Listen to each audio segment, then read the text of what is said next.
अब हम किसानों के दिल्ली चलो आंदोलन का भी एक ब्लैक एंड व्हाइट विश्लेषण करेंगे, क्योंकि यह भी आज की एक बहुत बड़ी खबर है।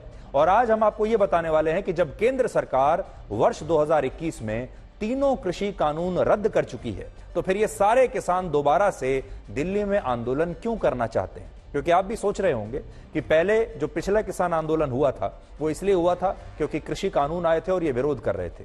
फिर प्रधानमंत्री मोदी ने और इस सरकार ने उन कानूनों को वापस ले लिया, तो फिर अब यह नया आंदोलन किस लिए है, तो उसका जवाब जानिए। उससे पहले लेकिन आप यह देखिए कि आज जब पंजाब और हरियाणा के शंभू बॉर्डर पर पुलिस ने ड्रोन से प्रदर्शनकारी किसानों पर आंसू गैस के गोले दागे, तो प्रदर्शनकारी किसानों ने पुलिस पर भी पथराव किया। और इसी तरह का तनाव पंजाब के संगरूर और हरियाणा के कुरुक्षेत्र में लगातार दिन भर बना रहा। पुलिस और किसानों के बीच यह टकराव आज दिन भर देखने को मिला। कुछ तस्वीरें अब आप आज की दिन भर क्या क्या होता रहा वो देखिए। लगातार आंसू गैस के गोले जेडे वो छड़े गए ने। किस तरीके से शंभू बॉर्डर पर एक बार फिर से धमाकों की आवाज सुनाई दे रही। तस्वीरें देखिए आप, चारों तरफ धुआं धुआं है,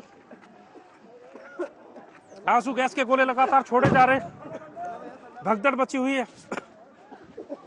तस्वीर आप देखिए किस तरीके से भीड़ को काबू करने के लिए पुलिस द्वारा टीयर गैस सेल का इस्तेमाल किया जा रहा है। एक बार भीड़ को आगे किया जाता है, फिर पीछे भीड़ को पीछे छोड़ा जाता है, भीड़ फिर आगे आ जाती है।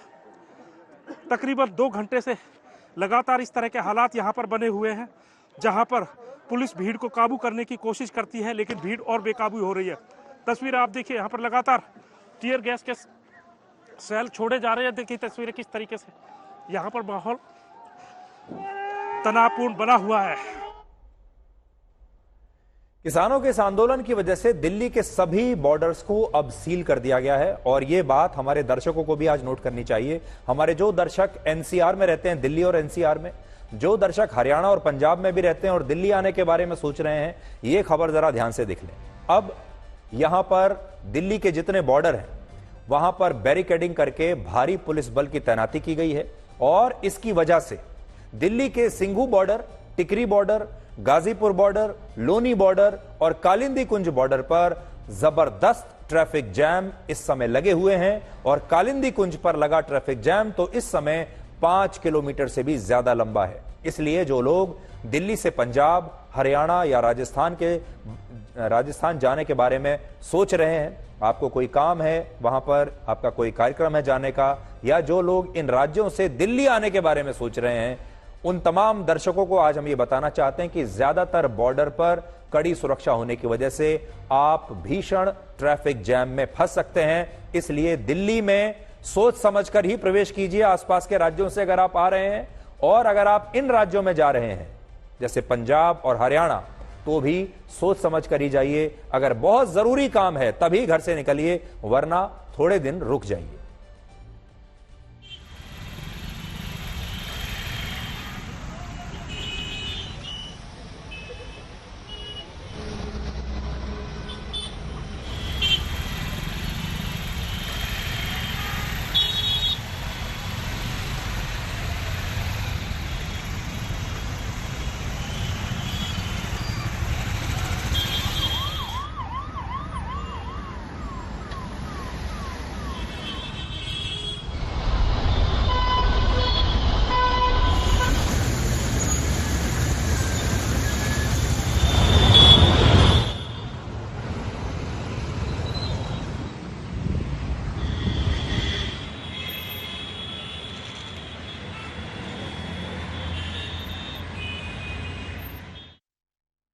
तो जो लोग दिल्ली में रहते हैं उनका इस समय ये हाल है। आज दिन भर इस तरह के ट्रैफिक जैम्स दिल्ली और आसपास की सड़कों पर देखने को मिले।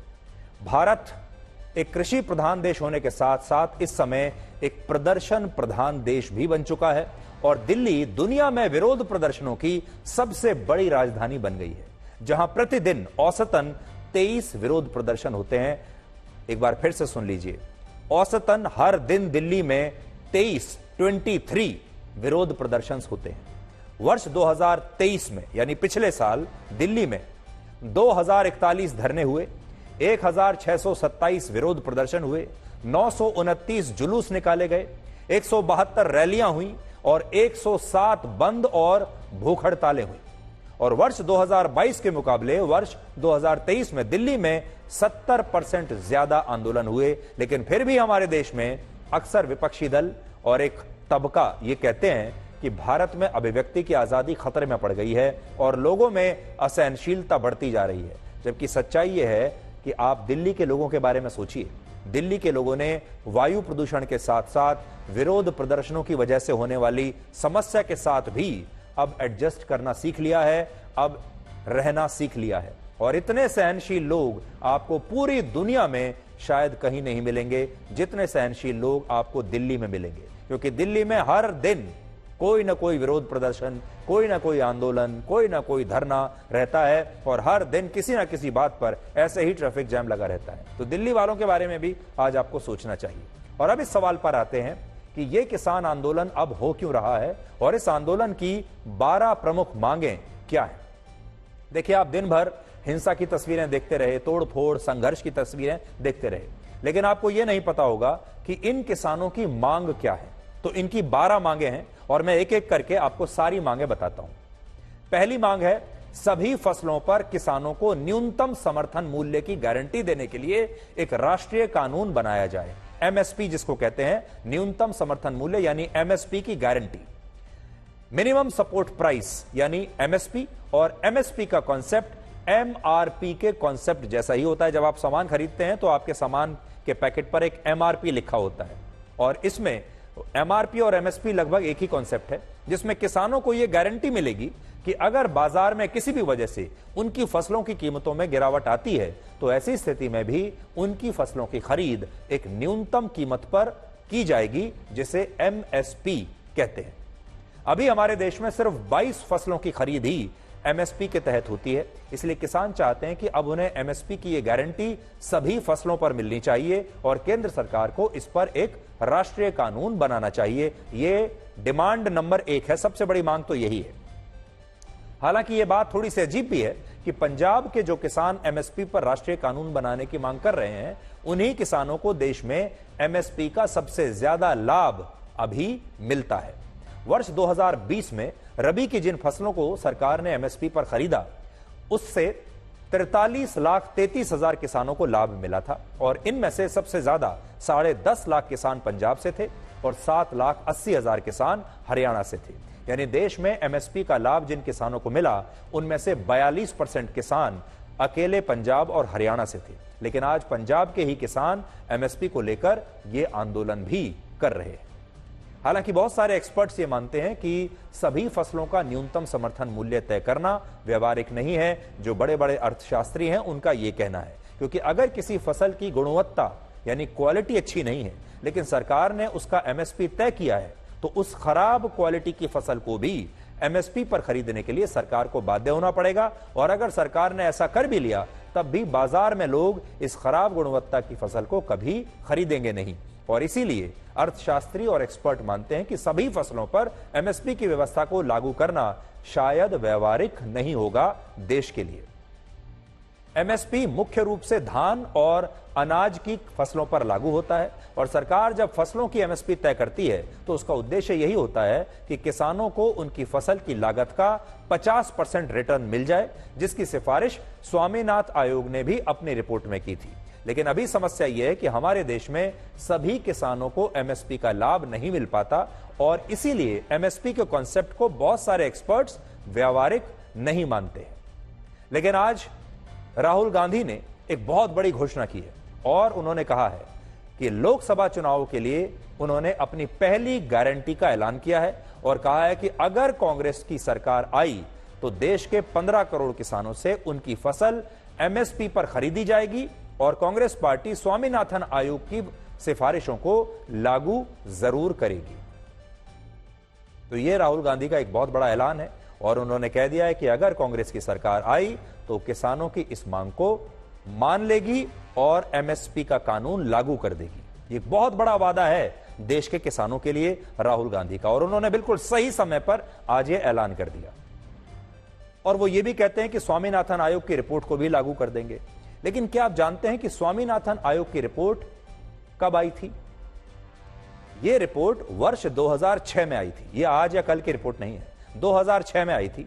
और तब हमारे देश में यूपीए की सरकार थी, राहुल गांधी की, सोनिया गांधी की सरकार थी, डॉक्टर मनमोहन सिंह उस समय प्रधानमंत्री थे। लेकिन 2006 में स्वामीनाथन आयोग की रिपोर्ट आने के बावजूद वर्ष 2014 तक, यानी लगभग 8 साल तक यूपीए की सरकार ने कभी भी इस रिपोर्ट की सिफारिशों को लागू नहीं किया। उनके पास 8 साल का वक्त था। लेकिन अब वही राहुल गांधी ये गारंटी दे रहे हैं कि कांग्रेस पार्टी सत्ता में अगर आई तो सबसे पहले एमएसपी की गारंटी को ही देश में लागू करेंगे। स्वामीनाथन जी को बीजेपी की सरकार ने भारत रत्न दिया, मगर जिस चीज के लिए स्वामीनाथन जी ने अपनी जिंदगी दी, हिंदुस्तान के किसानों के लिए जो उन्होंने मेहनत की, जो स्वामीनाथन जी ने कहा, उसको करने के लिए तैयार नहीं है। इस आंदोलन की दूसरी बड़ी मांग पूर्ण कर्जा माफी की है, जिसमें किसान चाहते हैं कि सरकार देश भर के किसानों का सारा के सारा कर्ज माफ कर दे। नेशनल सैंपल सर्वे का वर्ष 2019 की एक रिपोर्ट के मुताबिक देश में प्रत्येक किसान पर औसतन 74,100 रुपए का कर्ज है। लेकिन बड़ी बात यह है कि जिस राज्य में किसानों पर सबसे कम कर्ज है उनमें पंजाब और हरियाणा दोनों आते हैं। लेकिन इसके बावजूद पूर्ण कर्ज माफी की मांग अभी पंजाब के किसान ही कर रहे हैं। आंध्र प्रदेश में 93%, तेलंगाना में 91%, ओडिशा में 61%, राजस्थान में 60%, पंजाब में 54.4% और हरियाणा के 47.5% किसान परिवार आज भी कर्जे में डूबे हुए हैं। किसानों की तीसरी मांग है भूमि अधिग्रहण कानून 2013 को फिर से लागू किया जाए। वो चाहते हैं कि देश में बिना उनकी लिखित सहमति के उनकी जमीनों का अधिग्रहण गैर कानूनी हो, और अगर उनकी जमीन का अधिग्रहण होता है तो फिर उन्हें सरकारी दर से 4 गुना ज्यादा मुआवजा मिले। चौथी मांग है अक्टूबर 2021 में उत्तर प्रदेश के लखीमपुर खीरी में किसानों की हत्या करने वाले अपराधियों को कठोर सजा दी जाए।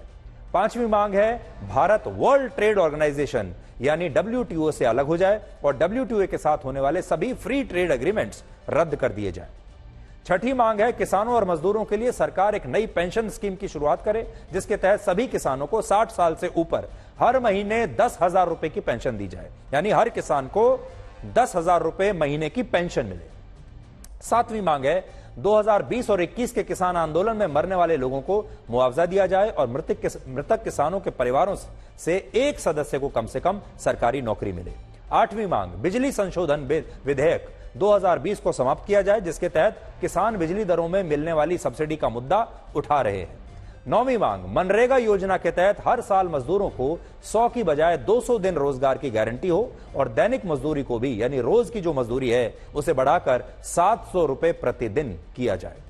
10वीं मांग नकली बीज, कीटनाशक और उर्वरक बनाने वाली कंपनियों पर सख्त कार्रवाई हो। और 11वीं मांग मिर्च और हल्दी जैसे मसालों के लिए राष्ट्रीय आयोग बनाया जाए। और 12वीं मांग है जल, जंगल और जमीन पर मूल निवासियों और आदिवासियों के अधिकार सुनिश्चित हो। ये 12 मांगें इस समय किसान कर रहे हैं। आज हमारे पास हमने बहुत गहरा विश्लेषण इस पर किया था, हम आपको दिखाते भी, लेकिन क्योंकि आज समय समाप्त हो गया है, अब ये पूरा विश्लेषण किसानों की जो पूरी समस्याएं हैं, किसान वापस क्यों आंदोलन पर आज आए हैं, इसका पूरा विश्लेषण अब हम आपको कल ब्लैक एंड व्हाइट में दिखाएंगे, क्योंकि आज समय की जो सीमा है हमारी वो इतनी ही है।